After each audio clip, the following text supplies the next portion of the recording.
Prof. Sukman, dari UG dan dari ASI.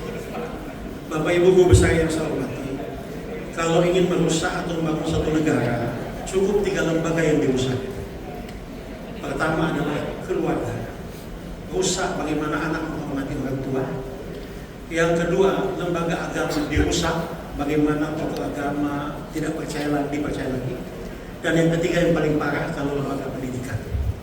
Kalau keluarga, lembaga agama, lembaga pendidikan dirusak, maka bangsa ini hancur. Dan tanda-tanda itu ada. Makanya pada hari ini saya mewakili 132 dekan Fakultas Kedokteran se-Indonesia. 51-nya adalah Fakultas Kedokteran Negeri, 81-nya Fakultas Kedokteran swasta. Dalam seminggu ini kami menyusun dengan susah payah untuk melihat bagaimana pendidikan yang berlangsung di negara ini. Izinkanlah saya membacakan pernyataan sikap yang sudah disusun oleh pimpinan kita, pimpinan pusat AIPGI. AIPGI menyatakan sikap 1.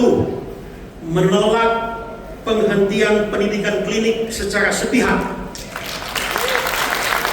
Karena penghentian ini berdampak langsung pada mahasiswa, institusi pendidikan, dan layanan masyarakat.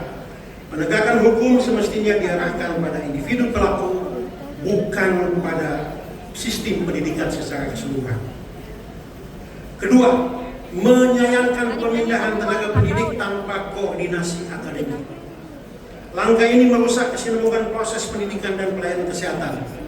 Rumah sakit pendidikan harus dikelola terpadu antara layanan dan pendidikan sesuai dengan amanat undang-undang. Ketiga, menuntut transparansi dan akuntabilitas dalam struktur kolegium. Karena langkah ini merusak kesinambungan proses pendidikan dan pelayanan kesehatan. Rumah sakit pendidikan harus dikelola terpadu antara layanan dan pendidikan sesuai amanat undang-undang. Keempat, memahami dan memberikan dukungan hospital-based education dengan syarat evaluasi kelayakan rumah sakit sebagai institusi pendidikan harus betul-betul objektif, transparan, dan sesuai standar nasional dan internasional. Model ini tidak boleh menggusur sistem university-based yang telah terbukti berkualitas. Keduanya harus berjalan sinergis demi mutu dan keselamatan pasien. Kelima, menyerukan kolaborasi lintas kementerian pada organisasi dan profesi. Evaluasi kelayakan rumah sakit sebagai institusi pendidikan harus betul-betul objektif, transparan, dan sesuai dengan standar internasional serta standar nasional. Keenam, mengajak seluruh pemangku kepentingan menjaga integritas pendidikan kedokteran.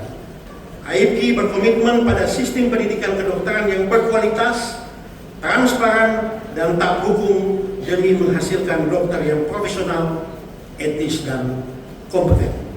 Maka AIPGI menegaskan pendidikan dokter spesialis harus berjalan profesional, bermutu, dan menghormati otonomi akademik. Yang kedua, reformasi hanya akan berhasil bila berpijak pada hukum, etika, dan prinsip tata kelola yang baik. Jakarta, 20 Mei 2025, pengurus pusat AIPGI 2022 sampai 2025. Terima kasih. Saya akan menutup pembacaan ini 2 kisah. Jadi tahun 60-an di Praha itu ada orang yang namanya John Palah, seorang anak muda membakar diri melawan Uni Soviet waktu itu. Ketika dia membakar diri, maka dalam waktu yang sangat singkat terjadi pergolakan menolak komunisme dari Uni Soviet. Runtuhlah negara pada waktu itu. Yang kedua, Muhammad Abizaizi di Tunisia yang membakar diri di suatu pasar. Anak ini hanya pedagang kecil, tapi dia membakar diri dan 7 negara hancur dalam sebuah Arab Spring. Maka menurut saya, pernyataan Dewan Guru Besar hari ini lebih dari membakar diri, akan membakar seluruh Indonesia. Merdeka! Assalamualaikum warahmatullahi wabarakatuh.